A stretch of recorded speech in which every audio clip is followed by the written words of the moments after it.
ನಮಸ್ಕಾರ. ಮಾನವೀಯ ಸ್ನೇಹಿತರ ಒಕ್ಕೂಟ ಕೊಡಗು ಜಿಲ್ಲಾ ವಾರ್ತೆ ಓದುತ್ತಿರುವವರು ಪ್ರಶಾಂತ್ ಮುತ್ತಣ್ಣ ಕೋಳಿಮಾಡು. ಕೊಡಗು ಜಿಲ್ಲೆಯ ದುಬಾರೆ ಆನೆ ಶಿಬಿರದಲ್ಲಿ 2 ಸಾಕಾನೆಗಳ ಕಾದಾಟದ ವೇಳೆ ಅನಿರೀಕ್ಷಿತವಾಗಿ ಆಯ ತಪ್ಪಿ ಬಿದ್ದ ಆನೆಯ ಕೆಳಗೆ ಸಿಲುಕಿ ಮಹಿಳೆಯೊಬ್ಬರು ಮೃತಪಟ್ಟಿದ್ದು, ಅರಣ್ಯ, ಜೀವಿಶಾಸ್ತ್ರ ಮತ್ತು ಪರಿಸರ ಸಚಿವ ಈಶ್ವರ ಬಿ ಖಂಡ್ರೆ ಸಂತಾಪ ಸೂಚಿಸಿದ್ದಾರೆ. ಇದು ಅತ್ಯಂತ ಆಘಾತಕರ ಘಟನೆ. ಆನೆಗಳನ್ನು ಸ್ನಾನ ಮಾಡಿಸುವಾಗ ನದಿಯ ಬಳಿ ನಿಂತು ನೋಡುತ್ತಿದ್ದ ತಮಿಳುನಾಡಿನ ಪ್ರವಾಸಿ ಮಹಿಳೆ 33 ವರ್ಷದ ತುಳಸಿ ಈ ಅಪಘಾತದಂತಹ ಘಟನೆಯಲ್ಲಿ ಮೃತಪಟ್ಟಿದ್ದಾರೆ ಎಂದು ಅಧಿಕಾರಿಗಳು ತಮಗೆ ತಿಳಿಸಿದ್ದು, ಇದು ಅತ್ಯಂತ ನೋವಿನ ಸಂಗತಿ. ಮೃತರ ಆತ್ಮಕ್ಕೆ ಶಾಂತಿ ಸಿಗಲಿ. ಈ ನೋವನ್ನು ಭರಿಸುವ ಶಕ್ತಿಯನ್ನು ಅವರ ಕುಟುಂಬದವರಿಗೆ ದೇವರು ನೀಡಲಿ ಎಂದು ಸಚಿವರು ಪ್ರಾರ್ಥಿಸಿದ್ದಾರೆ. ಇದು ಯಾರೂ ಊಹಿಸದಂತಹ ಘಟನೆಯಾಗಿದ್ದು, ಈ ಬಗ್ಗೆ ಸಮಗ್ರ ತನಿಖೆ ನಡೆಸಿ ಇಂತಹ ಅಚಾತುರ್ಯಗಳು ಆಗದ ರೀತಿಯಲ್ಲಿ ಕ್ರಮ ವಹಿಸಲು ಸೂಚಿಸಿರುವುದಾಗಿ ಹೇಳಿದ್ದಾರೆ. ಆನೆಗಳು ಸೇರಿದಂತೆ ವನ್ಯಜೀವಿಗಳನ್ನು ಎಷ್ಟೇ ಪಳಗಿಸಿದ್ದರೂ ಪ್ರಾಣಿಗಳ ಸ್ವಭಾವವನ್ನು ಅರ್ಥ ಮಾಡಿಕೊಳ್ಳುವುದು ಕಷ್ಟ ಸಾಧ್ಯವಾಗಿದ್ದು, ಅವು ಯಾವ ರೀತಿ ವರ್ತಿಸುತ್ತದೆ ಎಂದು ಊಹಿಸುವುದು ಕಷ್ಟವಾಗುತ್ತದೆ. ಹೀಗಾಗಿ ಆನೆಗಳ ಸೊಂಡಿಲನ್ನು ಮುಟ್ಟುವುದು, ಪಕ್ಕದಲ್ಲಿ ನಿಂತು ಫೋಟೋ ತೆಗೆಸಿಕೊಳ್ಳುವುದು, ಪ್ರವಾಸಿಗರಿಗೆ ಆನೆ ಮೈ ತೊಳೆಯಲು ಅವಕಾಶ ನೀಡುವುದು, ಪ್ರವಾಸಿಗರಿಂದ ಬೆಲ್ಲ, ಬಾಳೆಹಣ್ಣು ಇತ್ಯಾದಿ ಆಹಾರ ತಿನ್ನಿಸುವುದನ್ನು ನಿರ್ಬಂಧಿಸಲು ಕ್ರಮ ವಹಿಸುವಂತೆ ಮತ್ತು ವನ್ಯಜೀವಿಗಳಿಂದ ಪ್ರವಾಸಿಗರು ನಿರ್ದಿಷ್ಟ ಅಂತರ ಕಾಯ್ದುಕೊಳ್ಳುವಂತೆ ಕ್ರಮ ವಹಿಸುವಂತೆ ಈಶ್ವರ ಖಂಡ್ರೆಯವರು ಸೂಚಿಸಿದ್ದಾರೆ. ಸಮಾಜದಲ್ಲಿ ಬೇರೂರಿರುವ ಮೌಢ್ಯ ಕಂದಾಚಾರಗಳನ್ನು ತೊಡೆದುಹಾಕುವ ಮೂಲಕ ವೈಜ್ಞಾನಿಕ ಪ್ರಜ್ಞೆ ಬೆಳೆಸುವುದು ಇಂದಿಗೆ ಅಗತ್ಯವಾಗಿದೆ ಎಂದು ಜಿಲ್ಲಾ ಕನ್ನಡ ಸಾಹಿತ್ಯ ಪರಿಷತ್ತಿನ ಜಿಲ್ಲಾ ಕಾರ್ಯಕಾರಿ ಸಮಿತಿಯ ಸದಸ್ಯ ಮೇನ ವೆಂಕಟನಾಯಕ್ ಭಾನುವಾರ ಹೇಳಿದರು. ಕರ್ನಾಟಕ ಜ್ಞಾನ ವಿಜ್ಞಾನ ಸಮಿತಿಯ ಕೊಡಗು ಜಿಲ್ಲಾ ಘಟಕದ ವತಿಯಿಂದ ಕುಶಾಲನಗರ ಪಟ್ಟಣದ ಅನುಗ್ರಹ ಪದವಿ ಪೂರ್ವ ಕಾಲೇಜಿನಲ್ಲಿ ಭಾನುವಾರ ವೈಜ್ಞಾನಿಕ ಮನೋಭಾವ ಹಾಗೂ ವೈಚಾರಿಕತೆ ಕುರಿತು ಏರ್ಪಡಿಸಿದ್ದ ಉಪನ್ಯಾಸ ಕಾರ್ಯಕ್ರಮದಲ್ಲಿ ಸಮಾಜದಲ್ಲಿ ವೈಚಾರಿಕತೆ ಬೆಳೆಸುವ ಮೂಲಕ ಸಮಾಜದಲ್ಲಿನ ಮೌಢ್ಯ ಕಂದಾಚಾರಗಳನ್ನು ನಿರ್ಮೂಲನ ಮಾಡಲು ಪಣ ತೊಡಬೇಕು ಎಂದರು. ನಾಕೂರು ಶಿರಂಗಾಲ ಗ್ರಾಮ ಪಂಚಾಯಿತಿ ವ್ಯಾಪ್ತಿಯ ಹೇರೂರು ಗ್ರಾಮದಲ್ಲಿ ನಿರಂತರವಾಗಿ ಮತಾಂತರ ಮಾಡುವ ಪ್ರಕ್ರಿಯೆ ನಡೆಯುತ್ತಿದೆ. ಆದ್ದರಿಂದ ಮತಾಂತರ ಮಾಡುವವರ ವಿರುದ್ಧ ಸೂಕ್ತ ಕಾನೂನು ಕ್ರಮ ತೆಗೆದುಕೊಳ್ಳುವಂತೆ ಹೇರೂರು ಗ್ರಾಮಸ್ಥರು ಜಿಲ್ಲಾಧಿಕಾರಿ ಹಾಗೂ ಜಿಲ್ಲಾ ಪೊಲೀಸ್ ವರಿಷ್ಠಾಧಿಕಾರಿಯವರಿಗೆ ಸೋಮವಾರ ಮನವಿ ಸಲ್ಲಿಸಿದ್ದಾರೆ.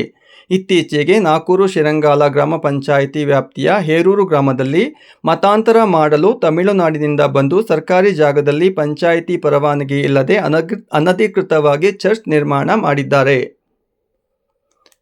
ಕುಶಾಲನಗರ ತಾಲೂಕಿನ ಕೂಡಿಗೆಯಲ್ಲಿರುವ ಕ್ರೀಡಾ ವಸತಿ ಶಾಲೆಯಲ್ಲಿ ರೂಪಾಯಿ 3 ಕೋಟಿ ವೆಚ್ಚದ ಆಸ್ಟ್ರೋಟರ್ಫ್ ಮೈದಾನದ ಹೆಚ್ಚುವರಿ ಕಾಮಗಾರಿಗಳಿಗೆ ಶಾಸಕ ಡಾಕ್ಟರ್ ಮಂಥರ್ ಗೌಡ ಅವರು ಶನಿವಾರ ಭೂಮಿ ಪೂಜೆ ನೆರವೇರಿಸಿದರು. ಈ ಸಂದರ್ಭ ಮಾತನಾಡಿದ ಅವರು, ಗ್ರಾಮೀಣ ಪ್ರದೇಶದ ಯುವಕ ಯುವತಿಯರು ಕ್ರೀಡಾ ಶಾಲೆಗೆ ಆಯ್ಕೆಗೊಂಡ ನಂತರ ರಾಷ್ಟ್ರ ಮತ್ತು ರಾಜ್ಯ ಮಟ್ಟದಲ್ಲಿ ತಮ್ಮ ಪ್ರತಿಭೆ ಪ್ರದರ್ಶಿಸುವ ಮೂಲಕ ಸಂಸ್ಥೆಗೆ ಹಾಗೂ ಜಿಲ್ಲೆಗೆ ಕೀರ್ತಿ ತರಬೇಕು ಎಂದರು.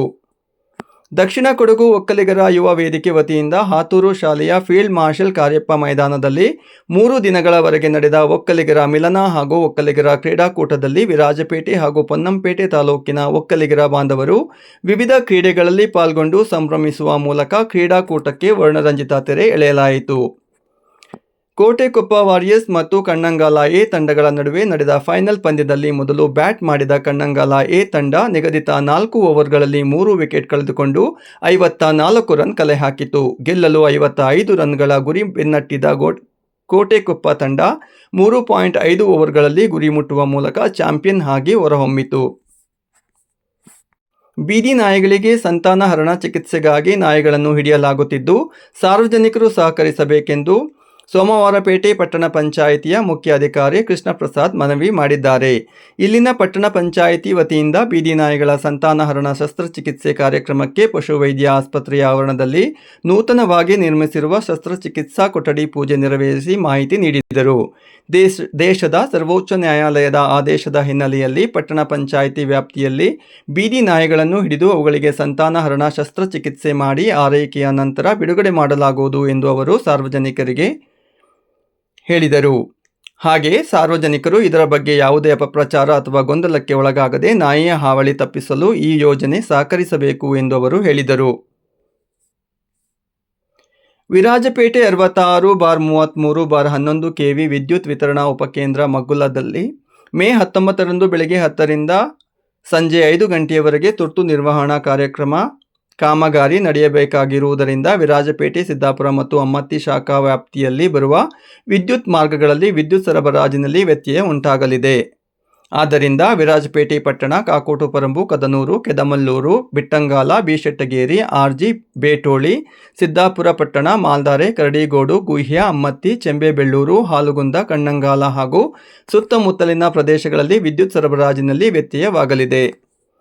ಹಾಗೆಯೇ ಮಗ್ಗುಲ 66/33/11 ಕೆವಿ ವಿರಾಜಪೇಟೆ ವಿದ್ಯುತ್ ವಿತರಣಾ ಕೇಂದ್ರದಲ್ಲಿ ತ್ರೈಮಾಸಿಕ ನಿರ್ವಹಣೆಯನ್ನು ಕೈಗೆತ್ತಿಕೊಂಡಿರುವುದರಿಂದ 33 ಕೆವಿ ಮೂರ್ನಾಡು ಮಾರ್ಗದಲ್ಲಿ ವಿದ್ಯುತ್ ವ್ಯತ್ಯಯ ಉಂಟಾಗಲಿದ್ದು, 33/11 ಕೆವಿ ಮೂರ್ನಾಡು ವಿದ್ಯುತ್ ವಿತರಣಾ ಉಪಕೇಂದ್ರದಿಂದ ಹೊರಹೊಮ್ಮುವ ಪಾರಾಣೆ, ನಾಪೋಕ್ಲು, ಮೂರ್ನಾಡು, ಹೊದ್ದೂರು ಹಾಗೂ ಮರಗೋಡು ಫೀಡರ್ನಲ್ಲಿ ಮೇ 19ರಂದು ಬೆಳಗ್ಗೆ 9:30ರಿಂದ ಸಂಜೆ 5 ಗಂಟೆಯವರೆಗೆ ವಿದ್ಯುತ್ ವ್ಯತ್ಯಯವಾಗಲಿದ್ದು, ಈ ಮಾರ್ಗಗಳಿಂದ ಸರಬರಾಜಾಗುವ ಪಾರಾಣೆ, ನಾಪೋಕ್ಲು, ಮೂರ್ನಾಡು, ಹಾಕತ್ತೂರು, ಹೊಸಕೇರಿ, ಹೊದ್ದೂರು, ನರಿಯಂದಡ, ನಾಪೋಕ್ಲು, ಕುಂಜಿಲ, ಎಮ್ಮೆಮಾಡು, ಬಲ್ಲಮಾವಟಿ ಹಾಗೂ ಸುತ್ತಮುತ್ತಲಿನ ಪ್ರದೇಶಗಳಲ್ಲಿ ವಿದ್ಯುತ್ ಸರಬರಾಜಿನಲ್ಲಿ ವ್ಯತ್ಯಯವಾಗಲಿದೆ. ಸಾರ್ವಜನಿಕರು ಸಹಕರಿಸುವಂತೆ ಚಾಮುಂಡೇಶ್ವರಿ ವಿದ್ಯುತ್ ಸರಬರಾಜು ನಿಗಮ ನಿಯಮಿತದ ಕಾರ್ಯ ಮತ್ತು ಪಾಲನೆ ವಿಭಾಗದ ಕಾರ್ಯನಿರ್ವಾಹಕ ಎಂಜಿನಿಯರ್ ಅವರು ತಿಳಿಸಿದ್ದಾರೆ. ಇಲ್ಲಿಗೆ ಜಿಲ್ಲಾ ವಾರ್ತೆ ಮುಕ್ತಾಯವಾಯಿತು. ನಮಸ್ಕಾರ.